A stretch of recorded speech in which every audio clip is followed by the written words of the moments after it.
ॐ नमो भगवते वासुदेवाय। ॐ नमो भगवते वासुदेवाय। वासुदेवाय वासुदेवाय। आनंद देवाय आनंद देवाय।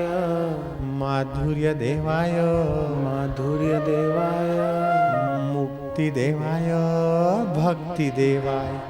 ॐ नमो भगवते वासुदेवाय। ॐ नमो भगवते वासुदेवाय। ॐ नमो भगवते वासुदेवाय। वासुदेवाय वासुदेवाय। माधुर्य देवाय माधुर्य देवाय। शांति देवाय शांति देवाय। भक्ति देवाय भक्ति देवाय। मुक्ति देवाय मुक्ति देवाय। ॐ नमो भगवते वासुदेवाय। ॐ नमो भगवते वासुदेवाय। जब ही नाम हृदय धर्यो जब ही नाम हृदय धर्यो भयो पाप को नाश। भयो पाप को नाश। जैसे चिनगी आग की जैसे चिनगी आग की पड़ी पुराने घास। पड़ी पुराने घास। हरि हरि ओ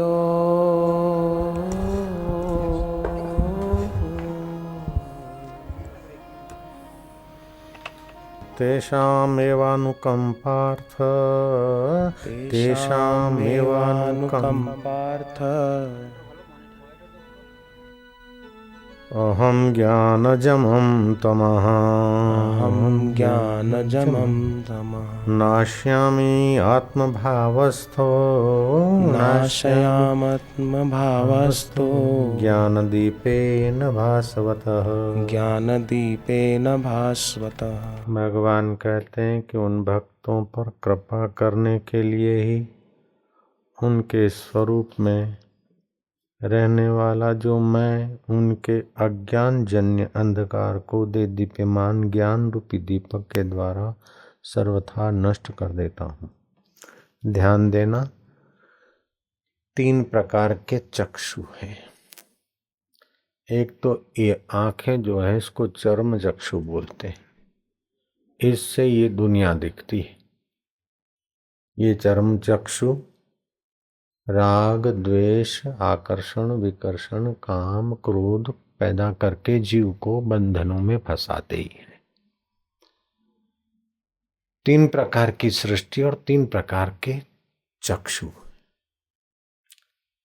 ये स्थूल सृष्टि है और चर्म चक्षु से दिखती है। दूसरी दिव्य सृष्टि होती है, वो दिव्य ज्ञान से दिखती है। जैसे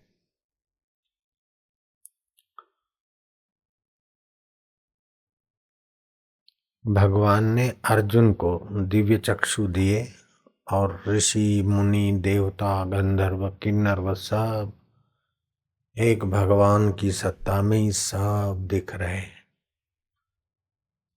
भगवान का योग ऐश्वर्य दिखाया भगवान ने, ये दिव्य चक्षु दिए थे। तीसरे होते हैं ज्ञान चक्षु। तो जो भगवान का भजन करते हैं उनको भगवान ज्ञान चक्षु देते हैं भीतर। अथवा कोई महात्मा प्रसन्न हो जाए और कोई सत्संगी श्रद्धा पूर्वक उनका ज्ञान सुने तो उनको ज्ञान चक्षु की प्राप्ति हो जाती है।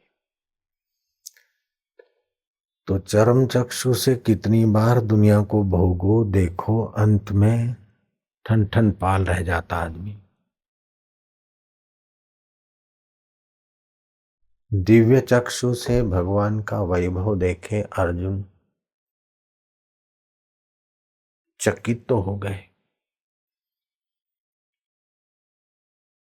संशय के समुद्र में गोते खाने लगे।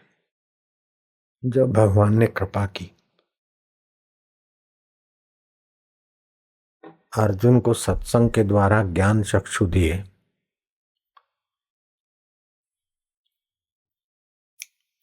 अर्जुन के सब दुख दूर हो गए। भगवान वही के वही, लेकिन अर्जुन के आगे भगवान कई रूप में प्रकट होते हैं। पहले अध्याय में अर्जुन के सामने भगवान प्रकट हुए, पांडवों की सेना, कौरवों की सेना ऐसी ऐसी है, और भगवान अर्जुन को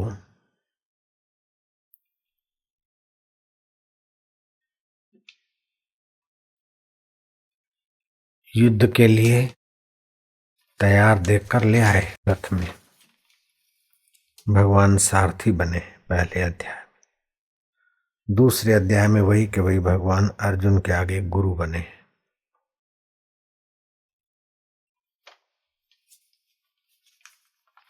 भगवान हकीकत में सारथी भी भगवान हैं, गुरु भी भगवान है।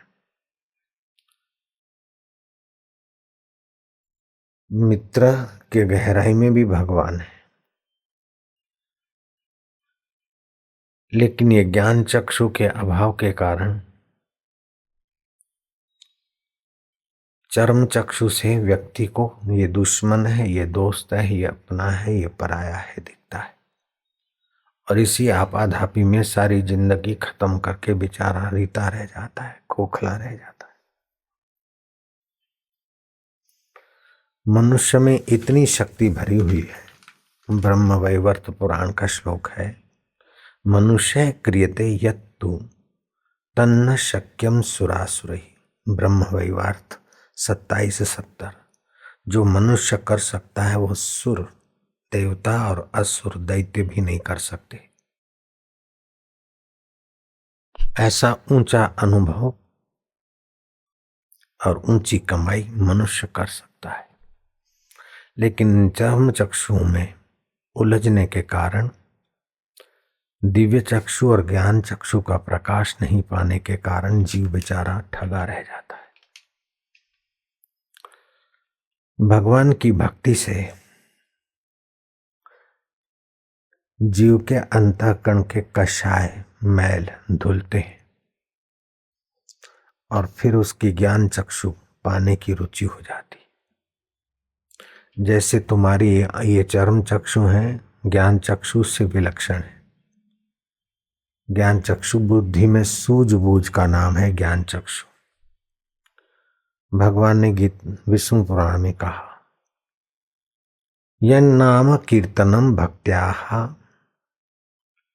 विलापम अनु उत्तमम मैत्र्या शेष पापाणाम धातुनामिव पावकः। जैसे अग्नि सुवर्ण आदि धातुओं के मल को नष्ट कर देती है, ऐसे ही भक्ति से किया गया भगवान का कीर्तन सब पापों को नाश कर देता है। ये उत्तम साधन है।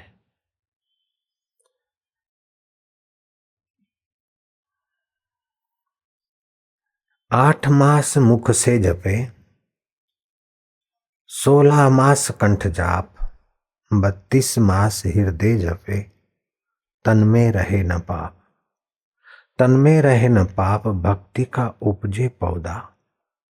मन रुक जावे तभी, अपर बल कहिए योधा। आत्मा का बल, दिव्य शक्तियां आपकी मुट्ठी में आ जाती। चरणदास महाराज ने कहा, बहुरी आवे ना भी, बहुरी आवे ना भी में ताकू कहे विचार। चरणदास मन जप करे, सब बल जाए हार। इस प्रकार का जप करो तो दुनिया का कोई बल आपको जीत नहीं सकता।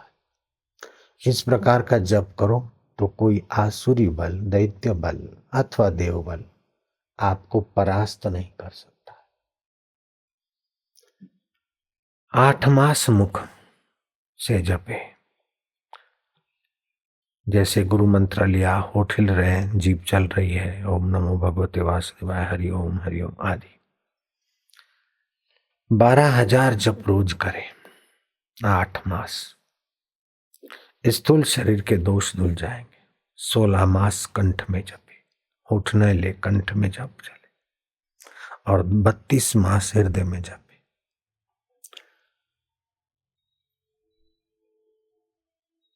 4.5 साल का काम है। जप मात्र से भगवत बल की प्राप्ति हो जाएगी, भगवत भाव की प्राप्ति हो जाएगी। वास्तव में आप जो नहीं हो, उस भाव को आप प्राप्त हुए हो। आप शरीर नहीं है, आप चमड़ा नहीं है, हड्डियां नहीं है, मांस नहीं है,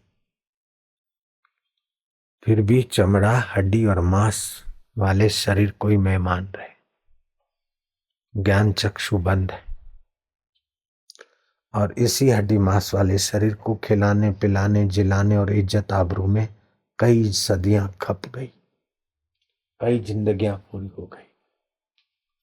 चाहे राजा हो चाहे प्रजा हो, आखिर बेचारे खाली चले गए। 8 मास मुख सो जपे, 16 मास कंठ जाप, 32 मास हृदय जपे। तन में रहे न पाप, तन में रहे न पाप, भक्ति का उपजे पौधा। मन रुक जावे तभी, मन फिर उस आत्मा में रुक जाता है जिसमें भगवान कृष्ण का मन रुका है, भगवान शिव का मन रुका है, राजा जनक का मन रुका है, दूसरे महापुरुषों का मन रुक जाता और भगवान तुल्य पूजे जाते। उस आत्मा में आपका मन शांत हो जाएगा, रुकेगा।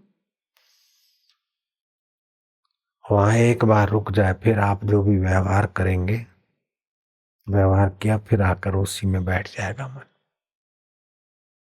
इतना वो दिव्य प्रकाश, ज्ञान, प्रभाव। भगवान कृष्ण अर्जुन के साथ है। अर्जुन को चरम चक्षु का ही ज्ञान है, विराट रूप के दर्शन कराए। दिव्य ज्ञान तो हुआ, लेकिन तत्व ज्ञान अभी नहीं हुआ। अपने आत्मा, अपने मैं का ज्ञान नहीं हुआ। अपने मैं के ज्ञान के बिना जीव कितना ही धनवान हो जाए, सत्तावान हो जाए, स्वर्गवान हो जाए, फिर भी उसका बेचारे का शाश्वत खजाना नहीं खुलता। शाश्वत खजाना खुलता है उस शाश्वत ज्ञान से। महात्मा की कृपा से दिव्य ज्ञान होता है, और परमात्मा की कृपा से भी दिव्य ज्ञान होता है।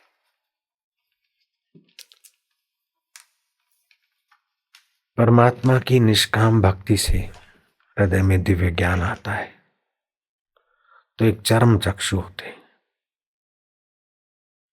भगवान ने कहा, न तू माम शक्यस्ते द्रष्टुम मैनेव स्वचक्षुषा। तू अपनी इस आंखों से, चरम चक्षु से मुझे नहीं देख सकता है। 11वें अध्याय का 8वां श्लोक। दूसरे होते हैं दिव्य चक्षु, जो वर्तमान को भी जानते हैं, भूतकाल को भी जानते हैं, भविष्य को भी जानते हैं, प्राणियों के मन के भावों को भी जानते हैं और देख लेते हैं दिव्य सृष्टि को, विराट सृष्टि को।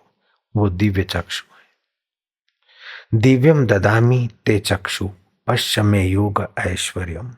मैं तुझे दिव्य चक्षु देता हूं, मेरा योग ऐश्वर्य देख। पश्य पश्य, भगवान ने कहा, देख देख देख। 11वें अध्याय के 8वें श्लोक।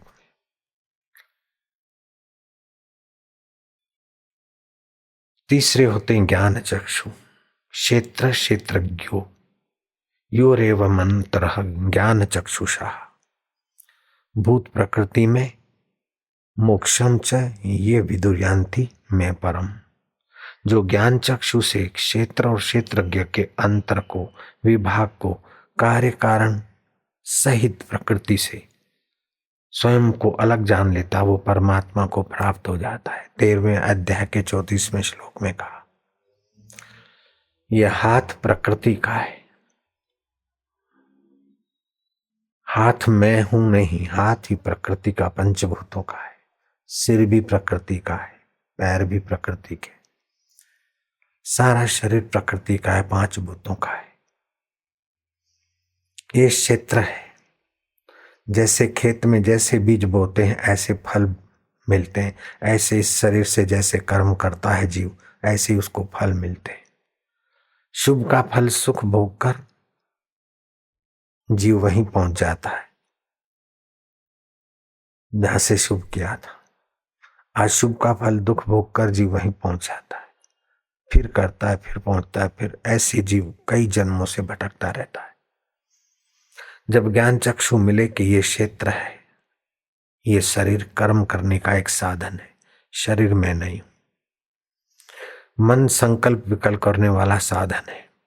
कुछ लोग फरियाद करते, मन लगता नहीं, मेरे मन में बुरे विचार आते, मेरा ऐसा है, मैं बहुत खराब हूं। अपनी कमी दिखना, अपने दोष दिखना ठीक तो है, लेकिन उस दोषों का चिंतन ठीक नहीं।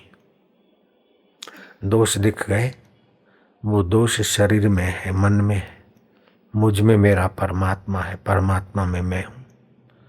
परमात्मा चिंतन में आ जाओ तो दोषों का प्रभाव से आपका मन मुक्त हो जाएगा, पापों के प्रभाव से मन मुक्त हो जाएगा, दुखों के प्रभाव से मन मुक्त हो जाएगा। लोग सोचते हैं कि मैं ये सब ठीक हो जाऊं फिर भजन करूंगा, ऐसा हो जाए फिर भजन करूंगा, मेरे इतने पाप मिट जाए फिर भजन करूंगा, इतने शत्रु मिट जाए फिर भजन करूंगा, इतने पैसे हो जाए फिर भजन करूंगा, फलानी जगह जाकर भजन करूंगा। बिल्कुल मन का धोखा है। आप जहां हो, जब भी हो, जैसे हो, चाहे पापी हो, चाहे दुराचारी हो, चाहे कैसे भी हो, भगवान कहते हैं अपि चेत् दुराचारेभ्यो पापेभ्यो पापकृतम् सर्व ज्ञान पल्लवेन वृजिनम समतरिष्यसि। पापी से पापी हो, दुराचारी से भी आखिरी कोटि का हो, लेकिन इस ज्ञान चक्षु के शरण जाओ। इस ज्ञान की नाव में बैठ, पानी 10 फीट गहरा हो चाहे 100 फीट गहरा हो, नाव वाले को कोई फर्क नहीं पड़ता। बिगड़ी जन्म अनेक की सुधरे अब और आजू। अनेक जन्म की बिगड़ी बाजी अब और आज सुधर सकती। तुलसी होई राम को राम भजी, तजी को समाजू। तुम भगवान के हो, भगवान तुम्हारे। ऐसा करके उनका प्रीतिपूर्वक स्मरण करो। अपने श्रेष्ठत्व का स्मरण करोगे तो अहंकार आएगा, अपने नीचता का स्मरण करोगे तो विषाद आएगा, दूसरों की श्रेष्ठता और नीचता का स्मरण करोगे तो राग और द्वेष होगा। आप तो भगवान का स्मरण करो। वो भगवान तुम्हारी आंखों के द्वारा देखने की सत्ता बांट रहे, कान के द्वारा सुनने की, मन के द्वारा सोचने की, बुद्धि के द्वारा निर्णय करने की, और ये उन्हीं की सत्ता है। तुम उन्हीं में शांत हो जाओ, और फिर जब कुछ करना है तो उन्हीं की सत्ता का एहसास करो, फिर उन्हीं में शांत हो। तुम्हारे कार्य अच्छे होने लगेंगे, तुम्हारे भाव अच्छे होने लगेंगे, तुम्हारा चित्त अच्छा होने लगेगा। तुम्हारे को चैतन्य में, परमात्मा में, हृदय मंदिर में जाने का प्रसाद प्राप्त होगा। बाहर के मस्जिदों, मंदिरों, चर्चों में कितना भी कोई भटके, देर सवेर हृदय मंदिर में ले आने वाला सत्संग ही उसके भाग्य का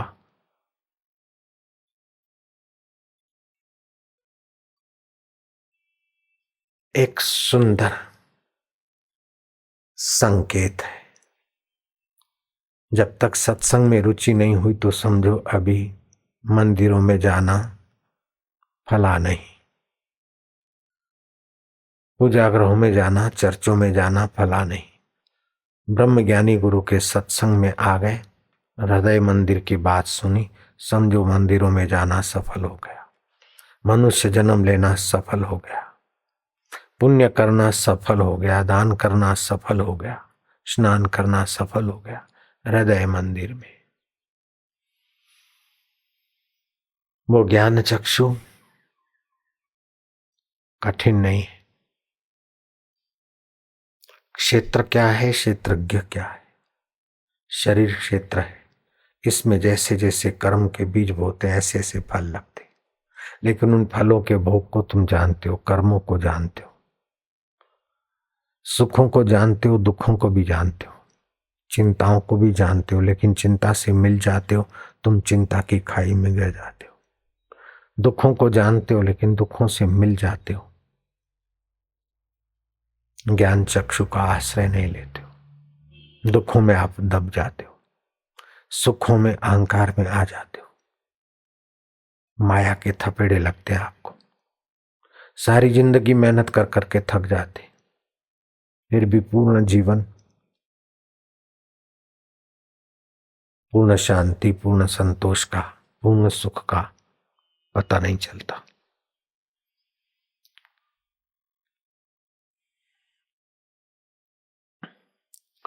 उत्क्रामंतम स्थितम वापि भुंजानाम वा गुणान्वितम विमूढ़ानानुपश्यन्ति पश्यन्ति ज्ञान चक्षुषा।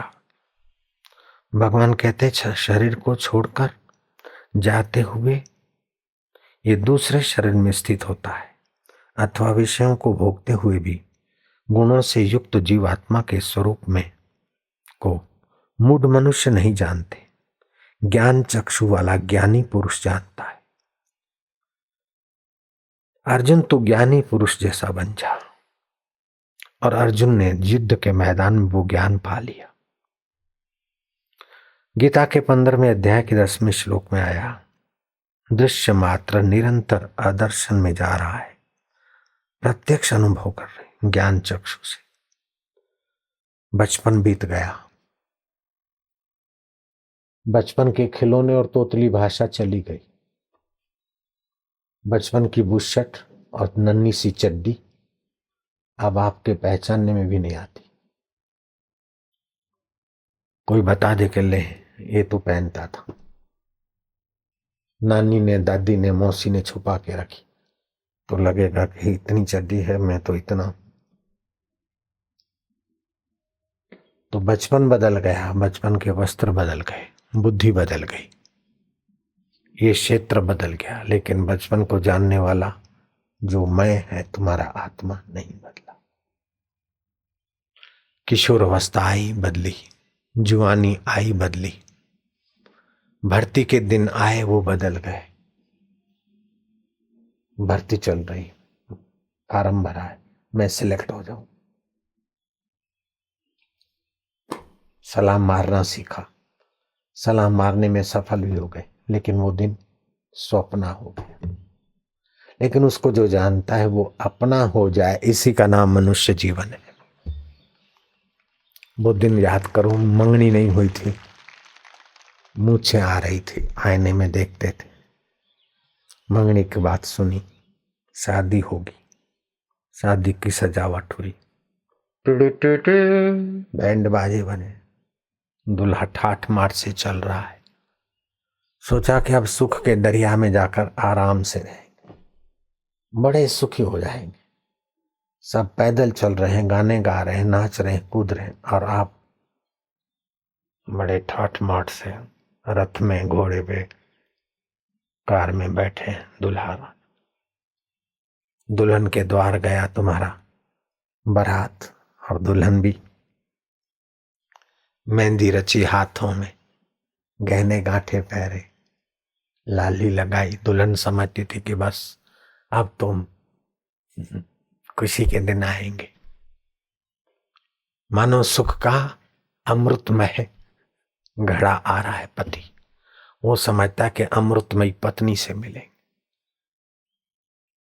माया याद रखो वो दिन जब यूं कर वेदी के समय फेरे फिर रही थी। भाई तुम भी याद करो, वो दिन चले गए। जो कल्पनाएं थी सारे अरमान रह गए। अब तो जिम्मेदारियां, परेशानियां, बेटी बड़ी हो गई, बेटा कहना नहीं मानता, पगार में पूर्ति नहीं होती और बदली का ऑर्डर आया। Young person says life is full of Joy, but wise person says life is full of सारो। इस क्षेत्र रूपी शरीर के साथ मिलकर न जाने कितनों की खुशामद की, कितने कितने प्रयत्न किए सुखी होने के लिए, कितने कितने कावे दावे किए, कितनी हेरा फेरी की, लेकिन अंत में देखो तो सब व्यर्थ हो जाता है। भगवान बोलते हैं ज्ञान चक्षु जब तक नहीं मिला तब तक जीव प्रकृति और गुणों में बंधा है। निर्बंध एक नारायण और नारायण को जानने वाले महापुरुषों का संग। नानक जी ने कहा साध जना मिल हर जस गायो, निर्भव जपे सकल भव मिटे, संत कृपा ते प्राणी छूटे। उस निर्भय आत्मा परमात्मा को जपो जानो, सारे भयों से बच जाओ। संत की कृपा से ये प्राणी बंधनों से मुक्त होता है। मनुष्य जन्म पाकर अगर निर्बंध नहीं हुए, मनुष्य जन्म पाकर निरअहंकार नहीं हुए, मनुष्य जन्म पाकर निश्चिंत नहीं हुए, मनुष्य जन्म पाकर निर्द्वंद नहीं हुए, निर्दोष नहीं हुए,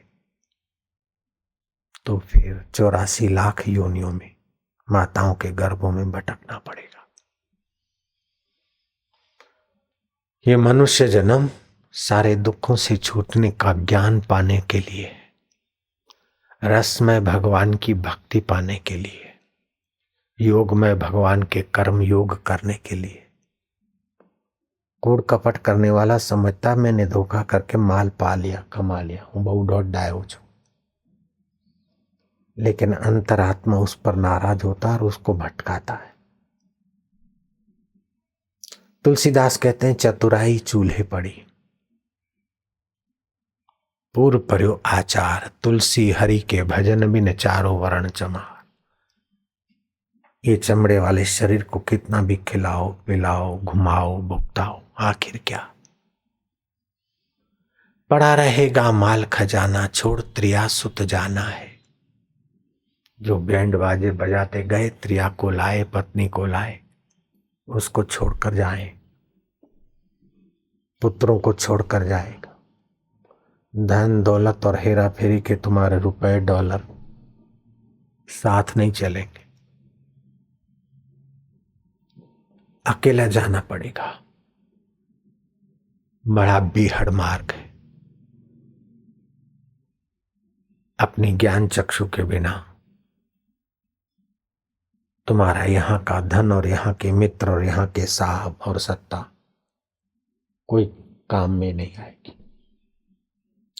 कबीरा यह जगह आए के बहुत से कीने मीत, इस दुनिया में आकर बहुत मीत किए तुमने।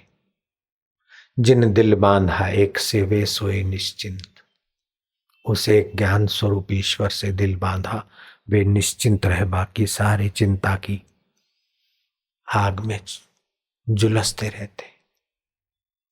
चिंता से चतुराई घटे, चिंता से चतुराई घटे, घटे रूप और ज्ञान, घटे रूप और ज्ञान। चिंता बड़ी अभागिनी, चिंता बड़ी अभागिनी। चिंता चिता समान, चिंता चिता समान। तुलसी भरोसे राम के, तुलसी भरोसे राम के। निश्चिंत होई सोए, निश्चिंत होई सोए। अनहोनी होनी नहीं, अनहोनी होनी नहीं। होनी होए सो होए, होनी होए सो होए। अनहोनी तो होनी नहीं है, जो होनी होगी हो जाएगी। अपने चतुराई से सत्ता वाले सोचते थे कि ये कर लेंगे, ये कर लेंगे, फिर से कुर्सी बनी रहेगी, लेकिन उनकी चतुराई क्या काम है। जो होनी है होके रह गई। किसी की अटल पदवी नहीं रही। तो अटल जी का भी यही हुआ। होनी होय सो होय।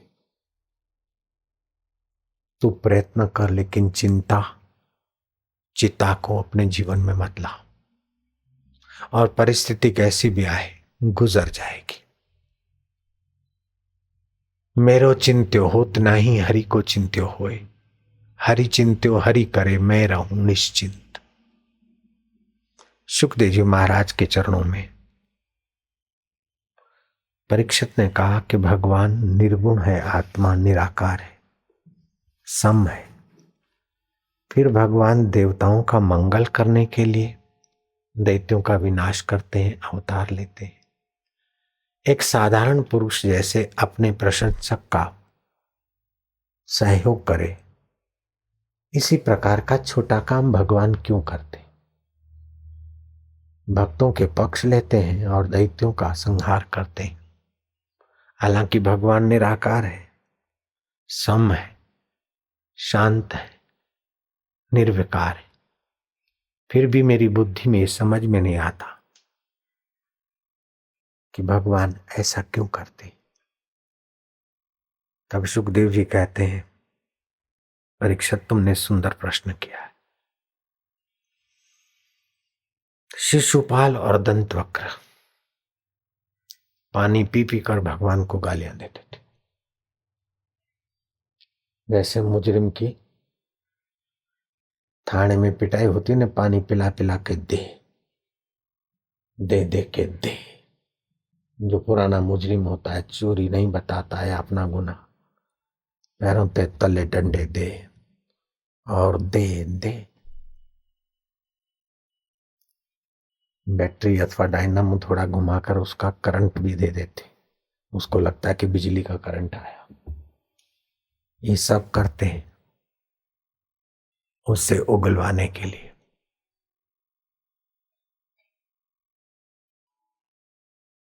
लेकिन यहां शिशुपाल और दंतवक्र भगवान को गालियां देते थे।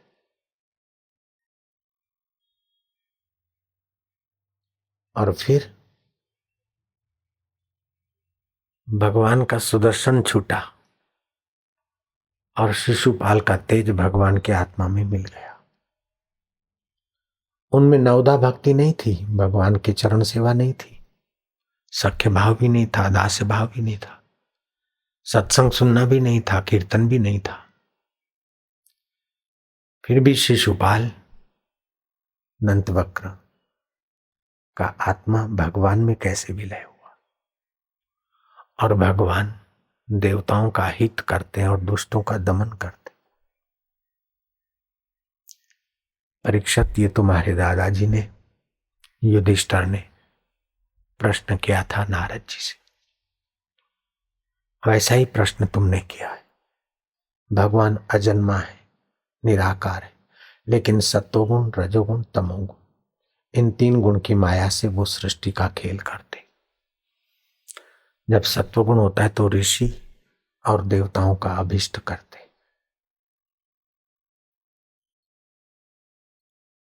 रजोगुण को विस्तार करना चाहते हैं तो राक्षसों का, गंधर्वों का विकास करते हैं। और जब भगवान विश्राम करना चाहते तो तमोगुण का विकास करते। जैसे व्यक्ति एक शरीर में खुद ही है, आप ही है, लेकिन जब नहाना चाहता है तो कपड़े उतार कर गोता मारता है। फिर कभी कपड़ा पहनना चाहता है, बदलना चाहता है तो भिन्न भिन्न चेष्टा करता है। कभी शयन करता है, कभी प्रवृत्ति करता है, कभी चिंतन करता है। ऐसे ही एक ही सच्चिदानंद कभी तमोगुण से लीला करता है, कभी रजोगुण से, कभी सत्वगुण से।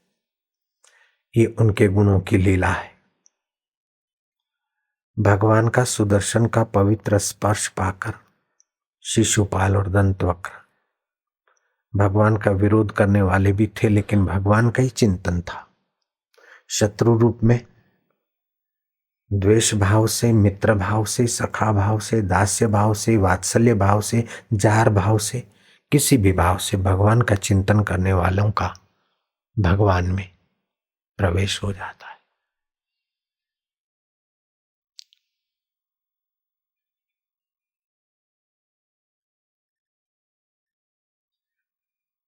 कंस भगवान का भय से चिंतन करता था। जब भोजन करता, चपर चपर चपर अपने मुंह की आवाज से महसूस करता कि कहीं मेरा मारने वाला कृष्ण तो नहीं आ गया। रावण भगवान का द्वेष भाव से चिंतन करता था। गोपियां कोई निर्दोष भाव से चिंतन करती थी, कोई प्रेम भाव से, भक्ति भाव से चिंतन करती थी, कोई जार भाव से चिंतन करती थी, लवर भाव से चिंतन करती थी, योगी आत्म भाव से चिंतन करते थे। आपके चिंतन की धारा भगवतमय हो जाए। बच्चा प्यारा लगे, उनकी नन्ही नन्ही आंखें, मधुर मुस्कान, उसको स्नेह करते करते आप भगवान की लीला को स्मरण करो कि कैसे बच्चे की आंखों के द्वारा निहारता है, कैसे नन्हे नन्हे होठ मुस्कुराहट दिलाता है, थकान मिटाता है। कैसा कन्हैया है तो कैसा गोविंद है। बच्चे में ममता नहीं होगी, भक्ति भगवान की हो जाएगी। विरोधी या शत्रु आपकी निंदा करते हो तो आप सोचो कि भगवान मेरा अहंकार और दोष मिटाने के लिए, संसार की आसक्ति मिटाने के लिए विरोधी के द्वारा ऐसा करवा रहे। एक पार्टी हार गई और दूसरी जीत गई। जीतने वाली अहंकार न करे और हारने वाली विषाद न करे। जीतने वाली समझे भगवान ने सेवा का मौका दिया है, पक्षपात रहित सेवा करके अपना आसक्ति मिटाकर भगवान को पाना है। और हारने वाली सोचे कि हमारी आसक्ति बढ़ न जाए, इसलिए भगवान ने हमको हार दी। भगवान ये हार जीत, सफलता विफलता देकर देर सबेर हमें अपने से मिलाना चाहते, अपना दिव्य चक्षु जगाना चाहते। मेरो चिंत्य होत नहीं, हरि को चिंत्य होए। मैं तो कहता हूं आप हरि के चिंत्यों में सहमत हो जाओ। शराबी जो चाहे आप ऐसा करने लगो तो आप शराबी बन जाओगे। जुआरी जो चाहता है आप ऐसा करने लगो तो आप जुआरी बन जाओगे। भंगेड़ी दूसरे को भंगेड़ी बनाता है, ऐसे भगवान की हाँ में आप हाँ अपनी बना लो तो भगवान आपको आत्मा परमात्मा में जगा देंगे। जो थारी राह वो मारी राह, जो तेरी मर्जी वो मेरी मर्जी। एक महात्मा समुद्र में सैर कर रहे थे, सफर कर रहे थे। नाव में कहीं छेद से पानी आ रहा था तो महात्मा करमंडल भर भर के नाव में डालने लगे। नाविक ने पूछा, बाबा ये क्या कर रहे हो? बोले, वो नाव डुबाना चाहता है तो उसकी मर्जी में अपनी मर्जी। ये शरीर लेकर कोई नया शरीर देना चाहेगा, इसलिए करमंडल भर भर के मैं भी डालता हूं, चलो तेरा काम पूरा हो। नाविक जानता था महात्मा समर्थ है। नाविक ने उस छिद्र में अपना जो कुछ उसके पास था, कपड़ा ढूंढा फूटा और डांगार, पानी आना बंद हो गया। तो महात्मा फिर करमंडलू भरते भरते उलेचने लगे। बोले, बाबा आप पानी बाहर क्यों फेंकते? बोले, उसकी मर्जी है बचाने की, तभी तेरे को प्रेरणा दी कि ऐसा करके ये कपड़ा ऐसे ऐसे डाल दे और पानी आना बंद कर दे। जब उसकी मर्जी बचाने की तभी तो प्रेरणा मिली ना। उसकी मर्जी बचाने की तो मैं बचने को तैयार हूँ, उसकी मर्जी मर जाने को है तो मैं मर जाने को तैयार हूँ। मैं काहे को अड़ेल बनूं? आदमी दुखी तब होता है जब भगवान की इच्छा के आगे अपना अहंकार रखता है, अपनी ख्वाहिश रखता है, ऐसा होना चाहिए। ऐसा नहीं हुआ तभी दुखी होता है। पत्नी सुंदर हो, आज्ञाकारी हो और कोई उसके सामने बद नजर से ना देखे। अब सुंदर है, आज्ञाकारी और कोई बद नजर से नहीं देखे, ये कैसे होगा? दुखी होगा वो आदमी। स्त्रियां चाहती कि मेरा पति तो बस हिम्मत वाला हो, मर्द हो और फिर मेरे कहने में चले। हिम्मत वाला भी हो, मर्द भी, और तेरे कहने में कैसे चलेगा? अगर चल पड़ा तो बोलेगी ये तो कोई आदमी है, तो बोंदू है। तो ये विपरीत इच्छाओं, विपरीत धारणा, ज्ञान चक्षु के अभाव में आदमी दुख बना लेता है। मेरा मकान भी बना रहे, मेरी इज्जत भी बनी रहे, मेरा यौवन भी बना रहे। अब जो बना है वो तो बिगड़ेगा, जो पैदा हुआ है वो तो नष्ट होगा। यौवन सदा कैसे रहेगा? इज्जत की वाहवाही सदा कैसे रहेगी? जितने दिन रही वाहवाह, तो वाहवाही के योग्य सत्कर्म तो कर, फिर वाहवाही हो जाए तो तेरी लीला है, और निंदा हो जाए तो तेरी लीला है। निंदा कराकर तू आसक्ति मिटाता है, वाहवाही कराकर तू विषाद मिटाता है। तू अपना ज्ञान चक्षु देना चाहता है, तेरी मर्जी पूर्ण हो। तू सुख दुख में हमें सम रखना चाहता है, तेरी मर्जी पूर्ण हो। जन्म और मृत्यु और बुढ़ापा और बीमारी, ये सारा खेल दिखाकर, ये क्षेत्र का खेल है, ये क्षेत्र में होता है, तेरे 3 गुणों की माया में होता है। ये बदलता है, फिर भी उसको जानने वाला आत्मा अबदल है और परमात्मा अबदल है। ये ज्ञान कराने के लिए तूने सृष्टि रची है, तेरी मर्जी पूर्ण हो। कहीं माँ माँ करके वात्सल्य को जगाने वाले बच्चे मिलते हैं, तो कहीं पत्नी की निगाह से देखने वाला पति मिलता है, तो कहीं दुष्ट निगाह से देखने वाला कोई कामी मिलता है। ये सारी तारी सृष्टि के, तेरी सृष्टि के खेल है। तू वही का वही है, तू मेरा है, मैं तेरी हूं प्रभु। बस प्रभु का चिंतन करो, ज्ञान चक्षु जागृत करो, काम बन जाएगा। आपका तो मंगल हो जाएगा। आपकी मीठी मुस्कान, आपके 2 वचन सुनने वाले का भी मंगल होने लगेगा। ये दिव्य चक्षु की बड़ी भारी महिमा है। भगवान श्री कृष्ण शाकुनी को भी दिख रहे थे, दुर्योधन को भी, अर्जुन को भी। भगवान का दर्शन होना तो बड़े भाग्य से है, लेकिन दर्शन के बाद भी भगवान की ज्ञान चक्षु नहीं मिली तो शाकुनी का कपट नहीं गया, दुर्योधन का द्वेष नहीं गया, अर्जुन की परेशानी नहीं गई। जब भगवान ने ज्ञान चक्षु दिया और अर्जुन ने ग्रहण किया, तो अर्जुन कहता है नष्टो मोह स्मृति लब्धवा, मेरा मोह अज्ञान नष्ट हो गया, मेरे को स्मृति आ गई कि ये सब शरीर खिलौने मात्र है। जैसे सागर में बुलबुले पैदा हो के लीन हो जाते, पानी का क्या बिगड़ता है, ऐसे ही आत्मा का क्या बिगड़ता है। झोंपड़े में रहे तो क्या है, महल में रहे तो क्या है, 36 भोजन किए तो क्या है, और रूखा सूखा खाया तो क्या है। अंत में ये सपने जैसा संसार है, बदल जाएगा। तो चर्म चक्षु, दिव्य चक्षु और ज्ञान चक्षु।